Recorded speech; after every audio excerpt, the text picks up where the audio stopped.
A lot different than the other one.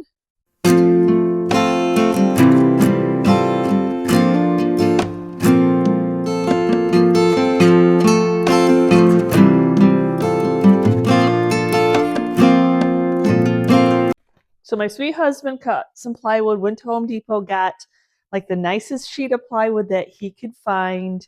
And I'm going to do some barn quilt inspired American flags.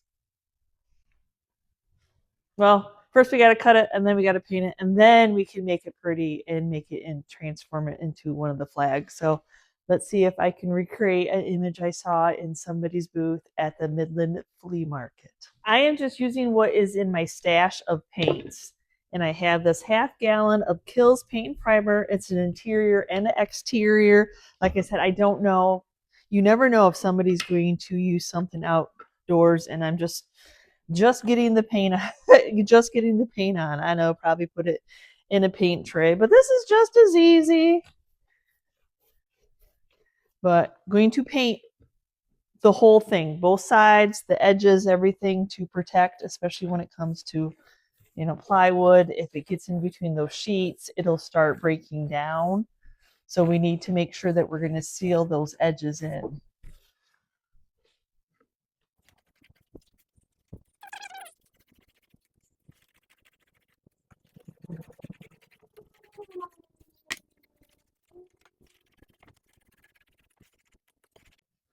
Not cheating, it's using your resources.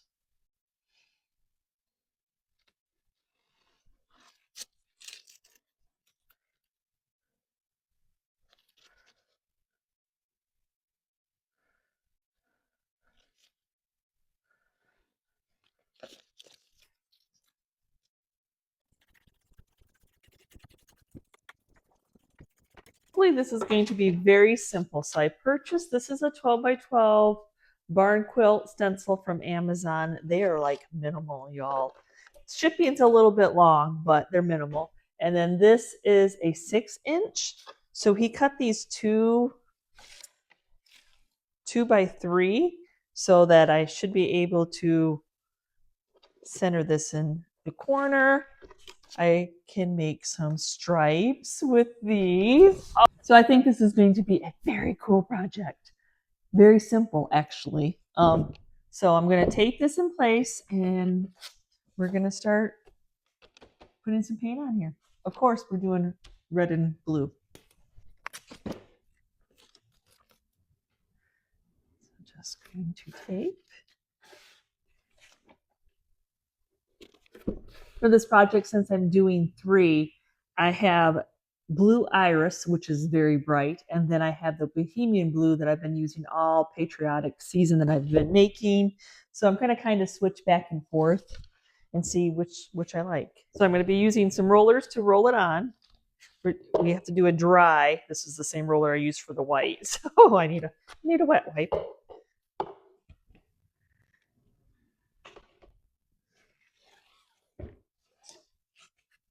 And I want to try to do minimal, so I'll get some on here. One, and I'm going to take it off because we don't need a ton, and we don't want to have so much that squishes underneath the stencil. And I had this raised up so I could do the side, so I need to remove that so we're not teetering. Okay, so then I'm just going to go.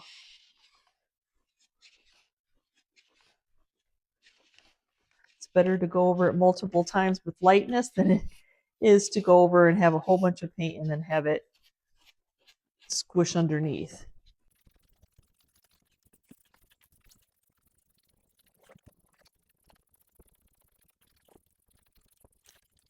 So now I'm going to cheat. Nice thing about it is we use DIY paint, so the cleanup is fine. If it does squish under, because I'm kind of having to push it a little bit. I didn't get a very nappy roller. I just got these foam ones because I didn't want it to hold too much paint. This part is usually the blue, so I'm actually going to move it because then I don't have to move my camera. Look at an export. I ordered multiples of the stencils. There again. I'm going to do 2 in the Bohemian before changing my roller because I have not done iris before, and that's going to be much brighter than I'm used to. Already poured out.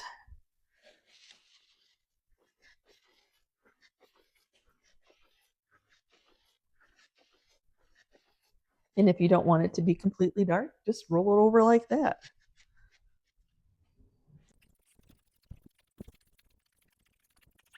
It to be long way and you wanted, like, instead of hanging it this way and you wanted it to do this way, you're supposed to. I have one hanging the wrong way. I get comments on it all the time. That's the space I had. You can put it this way and then put your stripes down this way too. I love myself a barn quilt. I guess I'm going for the little bit brighter for mine. That's all good.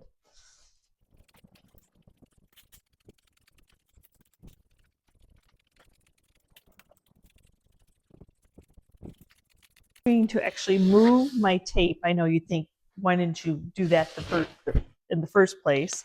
But this helped me so I wasn't messy onto the board.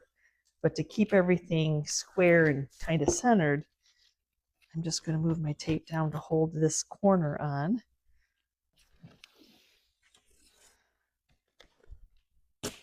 And then now, I think this one is the smaller version, maybe. No, this one is. So you could get the same, or you could do a little bit different. That's what I was looking for. So see how, like, if I kept this there, I have something to butt this up to. A lot of taping now. Now I've switched over to the red, and I really like the Carnival red by DIY. So that's what I'm going to be using.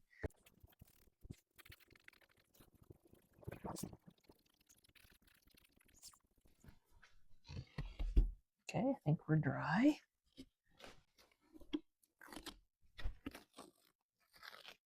It may be a little messy. It may have went underneath, but you know, if you watch me enough, you know I'm going to end up distressing it, so we'll be fine.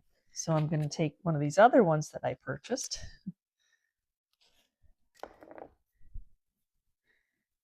Hold that in place. And then this way I can butt this one up. Paint this time. You think you're not using very much, but going back over and over it again, like I said, these are just so tiny. Be dry. So let's go ahead and remove it. Oh, a little better. It's still kind of going underneath, but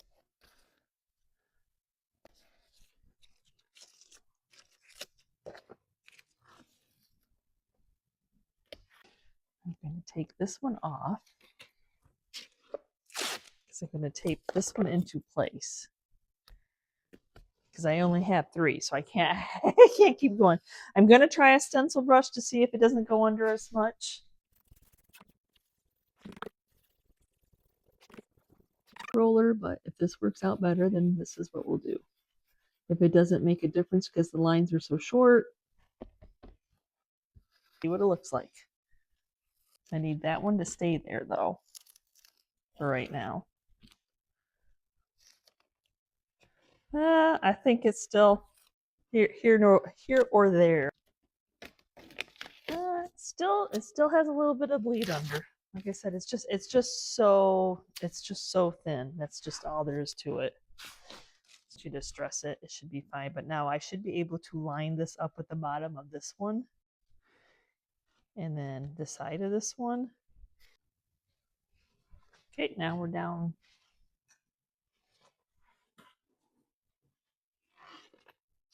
I'm into corner again. See why I didn't take that off yet? Because I still need that to help me square these up. Down here. Last one. So I said I got better with how much amount of paint I needed on my stencil brush. So we can remove that stencil. Seal the paint in with weather defense, and this is the wood one. I'm trying the wood one. I've always used the metal. I have a finished coat because in case this goes outside, and it would take a whole bottle just to do as many coats as you need. And I actually just had a sealer that I used for another project that I had to buy a gallon of. That's marine grade.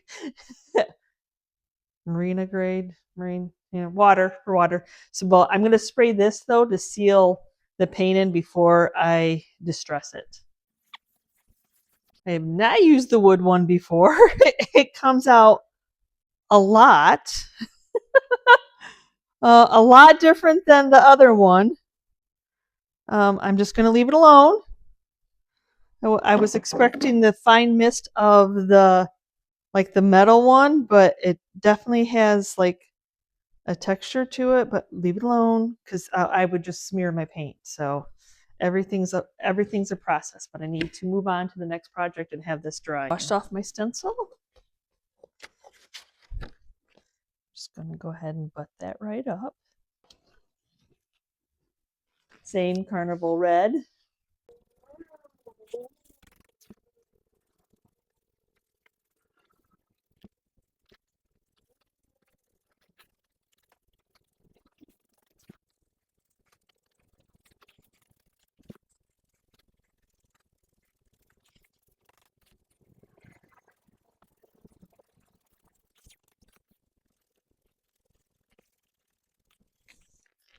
I'll leave that there. I'm going to go ahead and move that down. Should be able to just center this or corner this. It's in the corner pocket.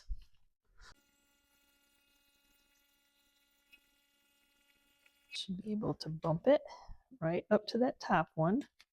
Sooner or later, I am going to have to take that top one off, but not yet. Okay, so now I need to move a stencil here to be able to get my spacing.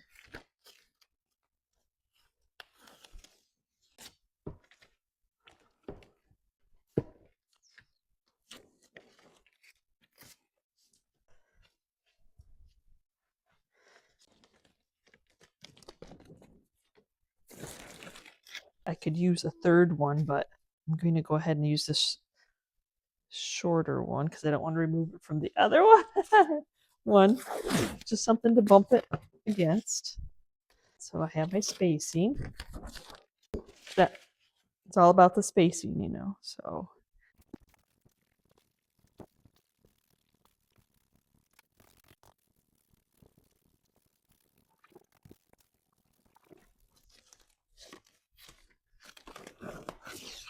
Their defense, this is the wood one. It did settle down on the other one I sprayed, so I'm not too, at first I was a little concerned.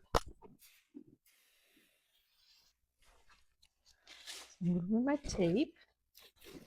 Now remember, this one is the one that's going to hang down. This I'm trying to do. I'm like, which one did I do on the other one? I think that's the one I did. No, I don't think. Tape in place. So you're holding your stencil down.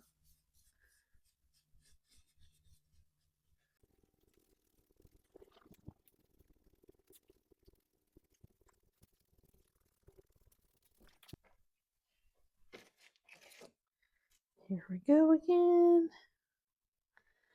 Just all about trying to keep it centered.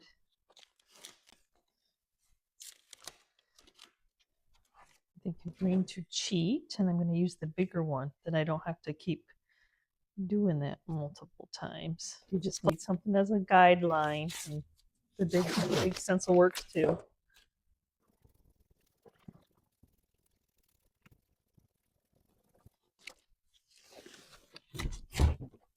So I'm going to kind of do cheater way. I'm going to place this here.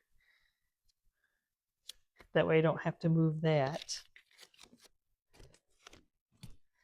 I'm going to put this one above.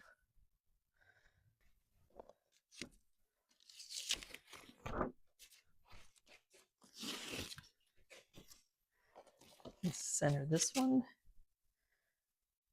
right there. And then put this one that I'm painting on right above it.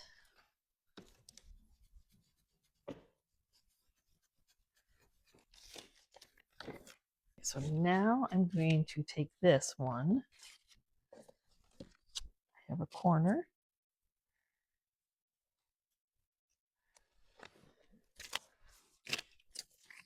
Might be driving somebody's OCD crazy because I'm not going in the order, but it's working. It's working. It's all about getting the quilt squares on there.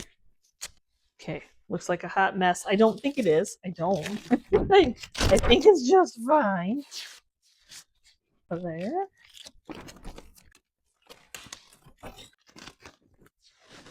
So I actually took one of my shop paper towels, and like was able to dab it off because it'd been an hour and it was just like, it's like an oil. And I like it. No, not for this project. Maybe raw wood. So weather defense metal spray I'm switching to for this one, which is what I ended up recoating those with.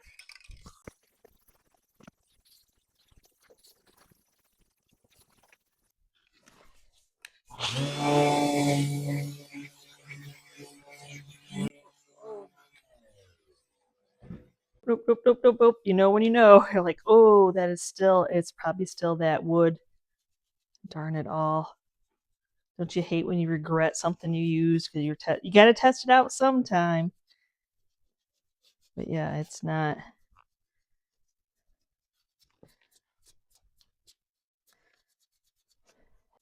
I spent a lot of time on my projects to have a item not work, but let me test it out so you don't use it. I know I tell people to use the Guardsman all the time, but the weather defense metal, I've not ever used the wood. I would remember for sure. It's crazy how different two products are. Okay, let's dry that.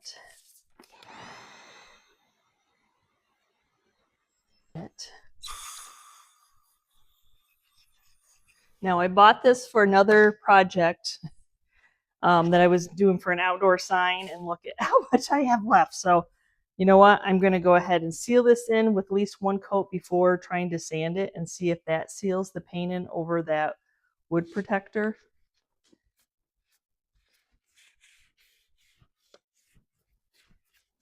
This is supposed to be penetrating, like it goes down into the item. And it didn't take terribly long to dry on the other project, which I ended up doing for one of my member only videos. On here now, this is the one that goes this, using some eyelet hooks. Puncture a hole, the screw goes in a lot easier. It'd be nice just for the screw to go in, but it doesn't.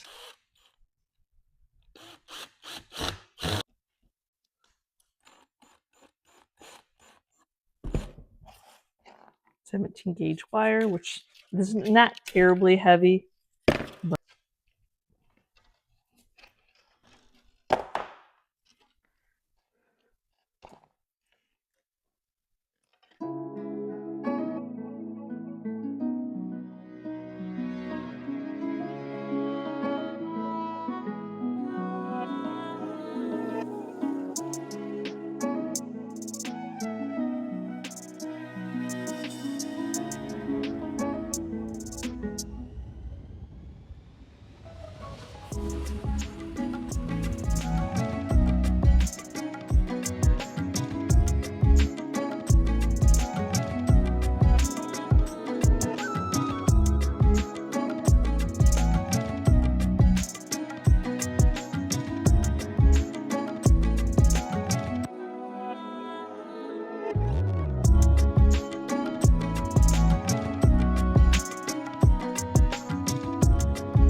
I was glad I was able to, one, not use any of that oil.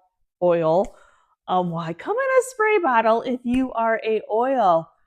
And it doesn't, the can does, to my knowledge, maybe I'm missing something, y'all, does not say it's an oil. So I just want a disclaimer there, because I absolutely love the Guardsman weather defense in the metal and use it for everything. We'll go back to doing that. I was not expecting that. I'm like, well, that sprays out weird. I was like, oh my gosh. So trying a new project and then doing it did kind of make, this one turned out good. It didn't bleed at all once I sprayed it in with weather defense. Other one's a little bit, you got a little bit of fuzz there.